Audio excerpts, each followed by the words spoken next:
శ్రీమాత్రే నమ. జయ గురు దత్తాత్రేయ నమ.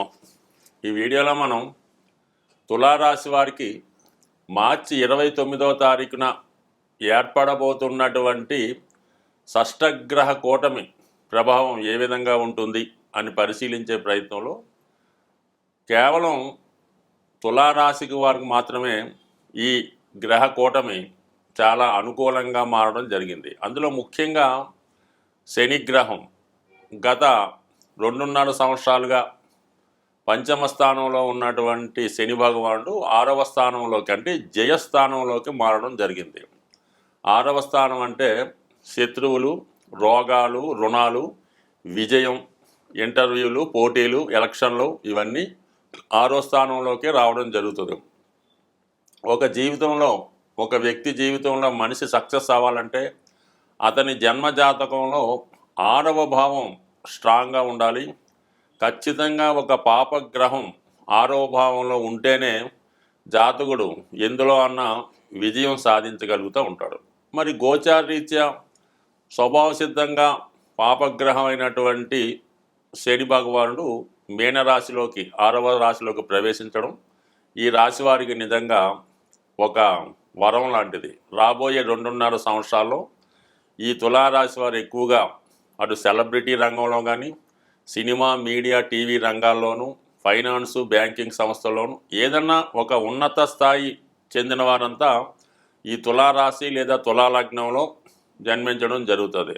మనం బాగా ఉన్నత స్థాయిలో ఉన్నటువంటి సినిమా, సాఫ్ట్వేర్ రంగంలో ఒక 10 మంది పేరు చెప్తే అందులో 8 మంది ఈ తులారాశి తులాలగ్నంలోనే ఉండడం జరుగుతూ ఉంటుంది. అటువంటి అదృష్టకరమైనటువంటి రాశి వారికి 6వ స్థానంలో శని భగవానుడు రావటం ఇన్నాళ్లుగా వీరు చేస్తున్నటువంటి వృత్తికి తగిన న్యాయం, ప్రతిఫలం, గుర్తింపు రావడం జరుగుతుంది. దానికన్నా ముందుగా ఏంటంటే ఆల్రెడీ 6వ స్థానంలో ఒక 15-16 నెలలుగా సంచరిస్తున్నటువంటి రాహుతో శని భగవానుడు కలియడం వల్ల ఎవరైతే ఈ రాశిలో ముఖ్యంగా టెక్నికల్ రంగమైనటువంటి మెడికల్ అవ్వచ్చు, సాఫ్ట్వేర్ అవ్వచ్చు, అలాగే ముఖ్యంగా సినిమా సంబంధించింది, ఈ కెమెరా సంబంధించిన ఉపయోగించినవి, పెద్ద పెద్ద భారీ యంత్రాలు, ఎర్త్ మూవర్సు, అలాగే విమానాలకు సంబంధించిన వృత్తుల్లో ఉన్న వాళ్ళందరికీ కూడా వారి స్థాయికి తగినట్టుగా వృత్తిలో అభివృద్ధి వస్తుంది, గుర్తింపు రావటుంది. ముఖ్యంగా వాళ్ళ యొక్క వేతనం, జీతాలు పెరుగుతాయి. అలాగే వీళ్ళకి మామూలుగా ఈ సినిమా ఫీల్డ్లో, టీవీ రంగంలో ఉన్న వాళ్ళకి వారి రెమ్యునేషన్ కూడా విపరీతంగా ఎవరు ఊహించనంతగా పెరగడం జరుగుతూ ఉంటుంది. దానికి అదనంగా ఈ రాశ్యాధిపతి శుక్రుడు కూడా అదే రాశిలో ఉచ్చస్థితిలో రావడం జరుగుతుంటుంది. ఎప్పుడైనా ఎవరి జాతకంలో అయినా మరి రాశ్యాధిపతి, లగ్నాధిపతి ఎంత బలంగా ఉంటే జాతకుడు తన యొక్క ఫలితాన్ని అంత గొప్పగా పొందడం జరుగుతూ ఉంటుంది. అదే శుక్రుడు వ్యయంలో, నీచలో ఉంటే ఎంత గొప్ప స్థాయిలో ఉన్నా అది బలహీనం అవుతూ ఉంటుంది.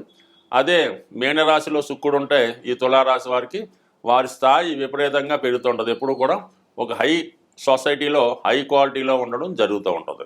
మరి ఇక భాగ్యాధిపతి ఎన్ని గ్రహాలు ఎంత అనుకూలంగా ఉన్నా మెయిన్ అదృష్టం మంచిది, అదృష్టవంతులు అవుతుండాలి. ఈ రాశి వారికి అదృష్టాన్ని ఇచ్చే గ్రహం బుధగ్రహం. అందుకనే వీళ్ళు ఉద్యోగం కన్నా వ్యాపారంలో బాగా రాణించగలుగుతుంటారు. మేధావి వర్గం వారంతా ఈ బుధగ్రహ ప్రభావం వల్ల ఈ తులారాశిలో వాళ్ళు ఎక్కువగా ఉండడం జరుగుతుంటుంది. అటువంటి బుధుడు మరి 6వ స్థానంలో నీచ స్థానంలో ఉండడం జరిగింది. అయితే ఇక్కడ నీచభంగ రాజయోగం రావడం వల్ల కంపల్సరీగా వీళ్ళ యొక్క ఫెయిల్యూరు సక్సెస్గా మారడం జరుగుతూ ఉంటుంది. అంటే గతంలో వీరు ఏదన్నా ఒక ప్రాజెక్టు, ఒక పని చేసి ఫెయిల్ అయి ఉంటే ఆ ఫెయిల్ అయినటువంటి దాన్నే మళ్ళీ హయ్యెస్ట్ రేటుకి అమ్ముడుపోవడం కూడా జరుగుతూ ఉంటుంది. సో ఈ విధంగా వీళ్ళకి ఫెయిల్యూర్ తర్వాత సక్సెస్ రావడానికి కారణం అవుతూ ఉంటుంది. ఇంకా ముఖ్యంగా రవి భగవానుడు 6వ స్థానంలో ఉండడం వల్ల కోర్టులో, న్యాయస్థానంలో, ప్రభుత్వ కార్యాలయాల్లో మీకు విజయం లభిస్తుంది. ఎవరైతే గవర్నమెంట్ సర్వీస్లో, సివిల్స్ లాంటి ఉన్నత స్థాయి పరీక్షలకు ప్రిపేర్ అవుతున్నారో వాళ్ళకు కూడా ఈ గ్రహస్థితి చాలా వరకు అనుకూలించే అవకాశం ఉంది. ఏది ఏమైనా గత 5 సంవత్సరాలుగా మీరు దేనికైతే ప్రిపేర్ అవుతూ, దేనికైతే ప్రయత్నం చేస్తూ తిరిగి ఫెయిల్ అవుతూ ఉన్నారో అటువంటి వారికి ఈ గ్రహస్థితి ఖచ్చితమైనటువంటి సక్సెస్ ఇవ్వడం జరుగుతుంది. కాబట్టి ప్రయత్నం వదలకుండా, మానకుండా మీ ప్రయత్నం మీరు చేయండి. కంపల్సరిగా ఈ ఉగాది తర్వాత మీ మొత్తం జీవితం మారబోతుంది, విజయం వైపు పరిగెట్టబోతుంది. స్వస్తి.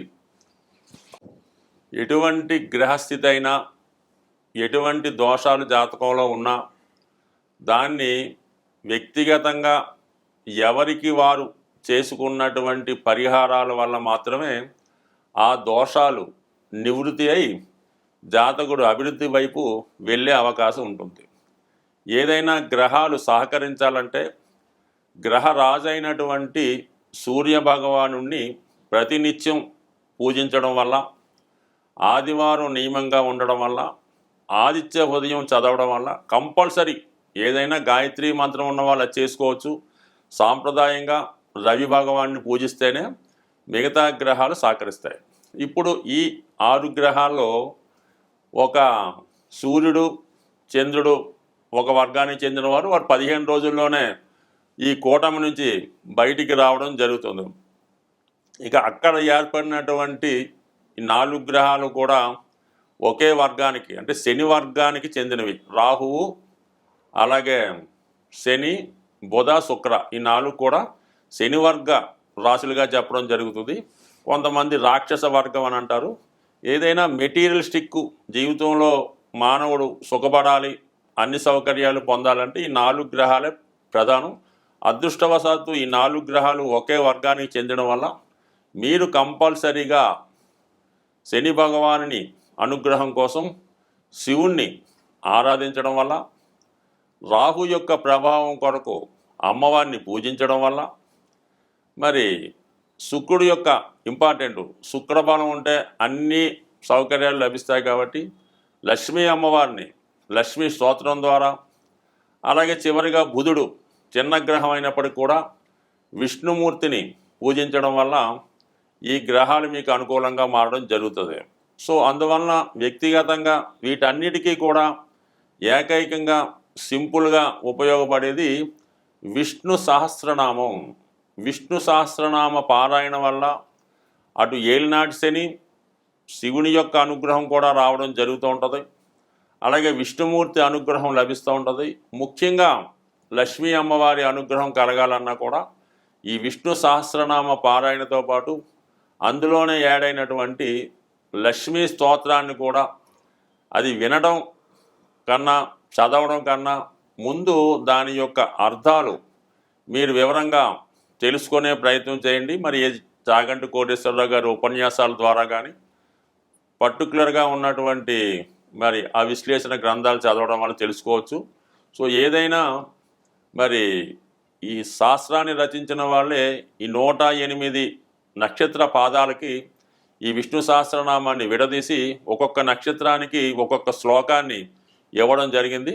అంత విపరీతమైనటువంటి విష్ణు సహస్రనామం చెప్పే నాలెడ్జ్ అయితే మనకి లేదు. కానీ సింపుల్గా మీరు ఏదైనా గార్గేయ గారి పంచాంగంలో ఏ నక్షత్రం వారు విష్ణు సహస్రనామంలో ఏ శ్లోకాన్ని చదవాలి అన్న విశేషాన్ని వారు కూడా తెలియజేయడం జరిగింది. కాబట్టి మీ నక్షత్రాన్ని అనుసరించి కనీసం ఆ 4 చరణాలన్నా విష్ణు సహస్రనామాన్ని పారాయణ చేస్తూ, లక్ష్మీ స్తోత్రానికి మళ్ళీ దానికి మినహాయింపులు ఉండవు. అది కంప్లీట్గా పూర్తిగా చదివితేనే అన్ని రకాల ఫలితాలు మీకు రావడం జరుగుతాయి తప్ప ఇందులో భక్తి విశ్వాసం అయితే ఏంటంటే మరి మా అబ్బాయి చదవడండి, మా అమ్మాయి చదవదండి, దాని బదులు మేము చదువుతామండి, పనిచేస్తుందంటే మాత్రం ఖచ్చితంగా పనిచేయదు.